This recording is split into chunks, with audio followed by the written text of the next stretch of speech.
Welcome, sports bettors from around the world. What is up, everybody? Welcome back. Sports Gambling Daily. It's a Friday, and it is October 18th. My name's Jared. That is Philly over there. Hey, good morning, Philly. Good morning to you. How are you? This is, I guess, an exciting morning for you. An Astros victory last night and trip to Vegas today. Exciting, yeah? I didn't even realize the Astros won yesterday. Oh, No, wait. I mean, I didn't even watch the game because it's just a foregone formality that it's. No, man, that was an awesome win. That was the game. That was one of the most important games of the series there, Philly. Agreed. New York needed that game so bad. Now they're staring down Justin Verlander and Garrett Cole. Yeah, so let's say you get past Verlander. Now you got to get by my man Cole. And if you get by Cole, well, you got a great chance to come back and win because I don't know who we pitch in the Game 7, but man, yeah. I like my chances here, similar to I like my chances versus Tampa Bay when they had to stare down Verlander and Garrett Cole. Man, I think we're going back to the World Series there, Philly. I can't disagree at all. Last night for me was a very it was a huge part of that game or series, I would say, because I thought if anything they could get to Greinke a little bit. And that first inning was pretty interesting. And the fifth inning, same thing kind of happened, but you know how baseball goes, man. I mean, he gives up the one run, which was a win in my opinion to get out of that the way he did. But yeah, if in fact he gives up a big hit and they go up 3 or 4-0, that whole game could change and things swing a different way. But got it done, man. And then he settled in, and that was the end of it. Really. Yeah, he settled in. And I think he retired 8 straight, and then the 5th inning happened, and bases loaded again. It was almost a rerun of the first inning, and they brought in Ryan Presley of all people. This guy's struggled for the last 2-3 months in a high leverage situation to bring him in. Man, yeah. I was nervous, but he got the job. He walked somebody, and then he ended up getting the strikeout. And it was huge. And but the Yankees had plenty of opportunities. Now, unfortunately for them, they gave up 2 3-run shots. That's hard to do. That one inning. Tanaka, walked the lead off. I think he walked Bregman to start the inning, and then Alvarez got on. I don't know. So it went along something like that, and then the 3-run shot happened from Correa, and those kind of stuff hurts. But hey, we won our video play, which obviously is a real play. We all bet that stuff, and hey, we had the over 8.5. That line. I hope you guys jumped on it. It wouldn't have mattered if you waited later in the day because the line went from 8.5 to 9, and they covered the 9 as well. And I was never really, honestly, worried about that line at all or that bet. It always felt like something was about to pop. The weather didn't help as much as we thought it would, though. That is true. It's interesting because there's always those theories. Well, if every Joe Schmo is on the over because I was reading people are betting the over blindly because of the wind and it was going to be crazy and. So then you should say, then it's probably going to go under. And maybe for a short period of time, it was like, oh, shit, are they going to score enough? But, I felt like it was really about to explode at some point. It definitely did. And yeah, it ended up being a no sweater, man. I mean, we cashed it. What did it finish? It was about 8-3. Is that how it finished? 11 runs? 8-3. So, yeah, man, over 8 hit, over 8.5, and even over 9 hit. Yeah, that's awesome, man. And then speaking of another hit we had under in that Kansas City and Broncos game. That was a personal play that we put in the Discord. I definitely agreed with that play. Yep, under 40. I think 40. You got 49.5. Some guys got 40, 49. Obviously, it's kind of sad to see Mahomes get hurt. I hope that's not a totally serious injury, although it reminded me a little bit of what happened with Wentz. The way his knee buckled, the way he kind of walked off. Although when he was going up into the locker room, he looked like he was walking better. But I'm very curious to see if that's serious or not. Right. Yeah, for sure. And that definitely helped the under. No doubt. But Denver was abysmal though. That was they didn't even show up. I mean, that was literally terrible. Flacco looked like he's 5 years older than he is. I can't believe that guy won a Super Bowl. Yeah, the Broncos offense is just not good, and and to be honest with you, I was a little skeptical of the Broncos defense because if you looked at who they had played previously, which was like the Cardinals, the Bears, the Jags. There was a couple other just not very good teams. Offensively, they're offensively challenged. It's like they played every offensively challenged team in the league before they played the Chiefs, and so I felt like the Broncos defense was getting a little too much run. Sure. But I still like that total of 49.5. And I even told some people in the Discord, hey, if they get out to a big lead or a fast start, I was like, man, take the elevated under on the live line, and I think you're gonna do pretty well. So that's what happened. So awesome. And then Big Mon also had a good win there. He had an under in the Arkansas State first half line. He won by the hook, so congratulations. Yeah. Our premium play, we had the Jets. We had the Jets. Didn't work out for us, but overall, it was a great winning day inside the Discord. If you're interested in the Discord, it's pretty simple, man. And we offered a free 3-day trial yesterday, and man, we had one heck of response to that. So how do we not just continue this thing and see? Yeah. Let's go ahead and run it through the weekend and reevaluate after that. How's that sound, Philly? I love it. I think giving people a taste of it is awesome because they can see the value behind what is out there. Mm-hmm. Even if, and I mean this, even if you took advantage of it, let's just say you didn't play any of the plays we put out. I mean, there's so much information in there that's so priceless that you can just use to, maybe select something that you like better on your own or whatever the case may be. There's so much value in it. And the response that we were getting from the guys who had come in, I mean, they seem like they're loving it and they were thankful to be there. And I don't know. I think it's going to be awesome, man. There's a lot of good information, just not from us, but from other sources that, it's pretty impressive what, inside there. So, definitely check it out. The link's in the description if you want to join and get on the free trial. And then after the 3 days, it's $29.99 a month, which is well worth the price of admission, $1, basically $1 a day. So right now, we don't have a line for the Astros versus Yankees game. Right. It's going to be Verlander. It's more likely going to be Verlander versus Paxton. Personally, I think I would throw Urquidy out there. But I can understand the idea of wanting to go ahead and just snuff him out now and and be gone. But I feel like you actually have a day. This would be the day if you wanted to that you could play with. But I mean, I can understand both sides of the argument. Mm-hmm. My only side is well, I still get Cole game 7 if I pitch Urquidy today. You're right about that. Yeah. You're right. So we'll see what happens here. I just feel like if you're gonna, I mean, I realize I think at this point that the Astros have like a stranglehold in the series and they probably do win, but I don't know if you just want to screw around with that at all.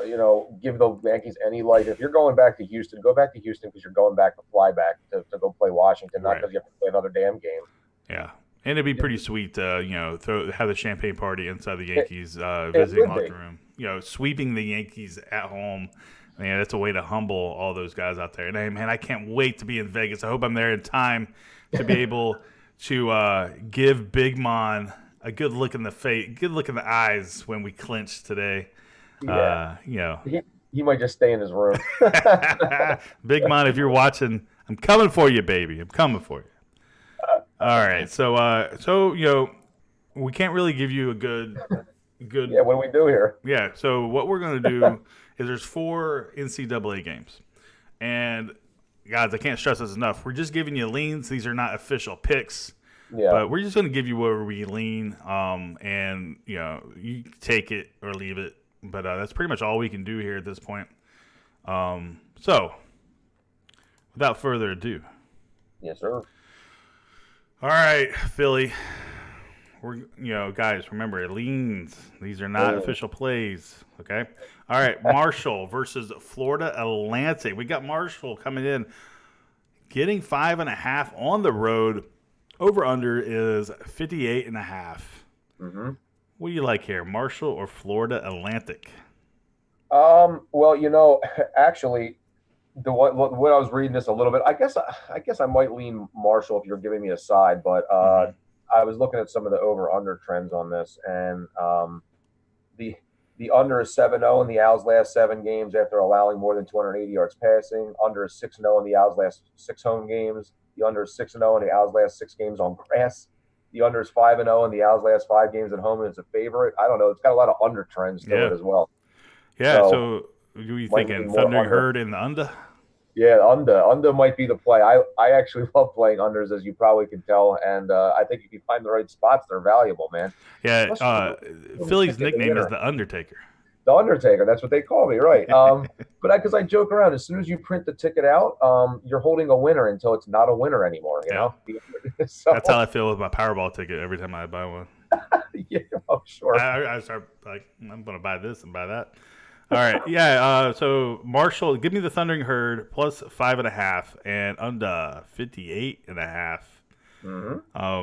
And we say it under like we're speaking Australian there. All right, so Pittsburgh, we got the Panthers taking on the Orangemen of Syracuse. Syracuse is at home and they are getting 3.5, and the over under is 52. Personally, I like the road team here. I'm laying the 3.5. Okay. And I also like the over 52. What do you say? Yeah, I don't disagree with that. I can see some scoring being happening there for sure. I tend to like the total better on that also. You okay? Yeah, I see where you're coming from with that. What do you think? What do you think about the total? You think you like it? Yeah, give me 52. Syracuse has a pretty shit defense. Yeah. I can see some points being put up there, and I feel like 52 is a pretty good number. But again, guys, it's a lean. I'm not saying I'm running out to the window to bet it right now. Agreed. All right, Ohio State. This is probably the best game. This is obviously the best game of the day, but it's only because Ohio State is on the card here. Ohio State versus Northwestern. Ohio State is on the road laying 27.5. Northwestern is 27.5 home dog. Total over under is 49.5. Yeah. Man, what we got here? I mean, obviously Ohio State's going to win. Yeah, I mean, I would think if they're going to cover that, they're probably it's kind of probably going to go over too. But I don't know, man. I would have to lean with Ohio State. I mean, they're a pretty goddamn good team, and 27.5 is a lot of points, but they're good enough to cover that. I mean, you're looking at 4 touchdowns essentially. Yeah, I think Ohio State covers pretty easily here. Yeah. Northwestern, they gave who was it? Wisconsin fits there. A lot of people thought Wisconsin was going to cover. I think it was like 25 or something like that. And Northwestern, damn near. No, they didn't almost win, but they covered by like 10 points. So there was a couple turnovers at the end of that game, though. That was able to get them in there. That would be what would do it. I mean, if there was some just weird things that happened, that maybe turnovers, and they get a couple points the other way, and they just don't some backdoor cover or something like that. But right, I don't see it. All right, and now we got University of Nevada, Las Vegas. That's right. We got the running Rebels of UNLV. Well, you can't pick against them, man. You're heading right there. I know. I have to lay my head down when I get in town here if I pick against them. So you got UNLV laying, they're getting 14.5 versus Fresno State. That's where what's his name went to school? Carr. Who? David Carr. Oh, David Carr. Yeah, sure. Yeah, the greatest Texan of all time, David Carr. 52.5 is the over/under. What you got here, man? Actually, don't even have a line on that game. Is that what you're showing? Yeah, I got. So again, guys, these are leans. Give me Fresno State minus 14.5. That hook might do you in though, so be careful. If you're betting this one, see if you can get the 14. And the over/under, I probably would lean over 52. But that's what I got. Yeah, I can't disagree. That was actually one game my book does not have a line on, and unfortunately, they don't have anything with the Astros game either, which sucks. What do you think that's about? Do you think the Astros are considering not pitching Verlander after all? I don't know. I mean, there must be something to that, because if you have those 2 starters already, I don't see why there wouldn't be anything out. It doesn't really make sense to me. So, yeah, maybe you're right. Maybe they're considering switching up a little bit. Yeah, I mean, if you're going to do it, this is the game to do it. Obviously, if Astros lost yesterday, then you pitch Verlander no matter what. So, but what's your thought behind that? If you can just end it today, though, I'm curious as to like why would you even fool around with that? It's just because, in my opinion, it could be a couple of things. You could be like, all right, well, the Yankees are still a dangerous team. You could end it today. There's no doubt, but if you didn't end it today, you've already used up Verlander. So, if you do it the way I suggest, where you pitch Urquidy, then you get Verlander and Cole at home, back to back. That's just what my thought process. I feel like that's a pretty formidable. But if you're able to get the Verlander and win today's game, I think the Yankees got a legit shot to maybe run it all the way back. They, obviously they get past Cole. Then what do we do at that point? Well, that's what I'm saying. I mean, right now they look like not that they gave up, but I mean, you can drive the stake through them, and I think you know what happens in sports, man. You give any team a little bit of momentum, a little bit of belief. I was just thinking this might be the safer play. Yeah. Because basically this way you're doing Game 7. You're basically doing the Game 7 matchup, the one that would be hard to figure out who you're going to roll out there. You can do that if you can flip it and put it in Game 5, and then you can roll. Then you don't have to worry about Game 6 and 7 because you already know who your starters are going to be. You got Verlander and Cole at home. You got to feel pretty good about your chances there. Plus, you also, if you lose today, then you get to go home, and the owner's happy because he gets another home playoff game. Definitely. I don't know if that really goes into their thought process, though. Well, I like your chances against Paxton, no matter who it is, really. Right. I mean, and they gave him a short leash last time. I don't know if that's the same thing that would happen this time or not, because that bullpen's been used quite a bit. But I could see them ripping him, man. To be totally honest. Yeah, for sure. All right, Philly. This is an 18-minute long video. I know it's weird. I don't know how we get this far, but we did. Now, guys, we won't have another video until probably Wednesday. I get back Tuesday morning at like 1 a.m., so I don't really feel like getting up, I don't think, and doing a video, nor would I be able to do the appropriate research to be able to give you something. But Wednesday starts NBA, and basically I think we start our NBA show on Wednesday, Philly, so nice. I'm excited. Me too. I'm the first game might be Tuesday night, but that's all right. The bulk of it definitely is Wednesday. Okay, all right. That's what we'll get into, man. And hey, guys, join the Discord. It's a lot of fun. And also, if you're in the Vegas area, come out and say what's up to myself, Joe, and Big Mon will be out there at the South Point and also the Westgate. Just hit us up, and you'll see me. I'll be the one cheering on the Astros. So.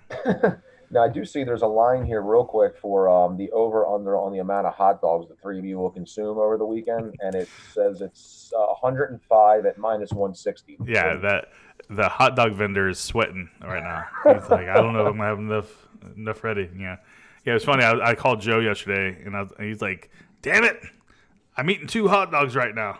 I was like, I don't doubt it for a second, man. That's great. All right.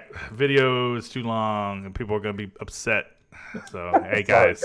Sorry. Okay? Don't be dicks, okay? We're getting up way too early for you guys to be assholes, all right? Exactly. All right. Good luck to you. Good luck to me. Good luck to them, Astros, and all of these in the UNLV running Rebels. Yeah, brother. All right, man. Have a good weekend. I'll see you on Wednesday morning. Obviously, I'll see you guys in the Discord. Good morning, everybody, and safe travels to you, Jared. Have a good one, bro. All right.